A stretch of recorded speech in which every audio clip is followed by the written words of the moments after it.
Hi welcome to Giri Telangana academy. Bardoli సత్యాగ్రహం గుజరాత్లోని బార్డోలి ప్రాంతంలో రైతులపై ఆంగ్లేయులు 22% భూమి శిస్తుని పెంచడం అనేది జరిగింది. దీంతో వల్లభాయ్ పటేల్ నాయకత్వంలో ఇక్కడ సత్యాగ్రహ ఉద్యమాన్ని చేపట్టారు. ఈ ఉద్యమం ఒత్తిడితోటి ఆంగ్లేయులు మ్యాక్స్వెల్ బ్రూమ్ఫీల్డ్ అనే ఒక కమిటీని నియమించడం జరిగింది. ఈ ఉద్యమం వల్ల ఈ కమిటీ సిఫారసుల మేరకు ఈ విధించినటువంటి 22% భూమి శిస్తుని రద్దు చేయడం జరిగింది బ్రిటిష్ ప్రభుత్వం.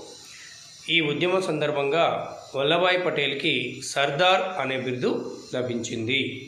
బార్డోలి సత్యాగ్రహం వల్ల వల్లభాయ్ పటేల్కి లభించిన బిరుదేంది సర్దార్. అందుకే అప్పటి నుంచి సర్దార్ వల్లభాయ్ పటేల్గా పిలువబడినాడు. మరిన్ని వీడియోల కోసం ప్లీజ్ మా ఛానల్ని లైక్ చేయండి, సబ్స్క్రైబ్ చేయండి, మీ దగ్గర వారికి షేర్ చేయండి.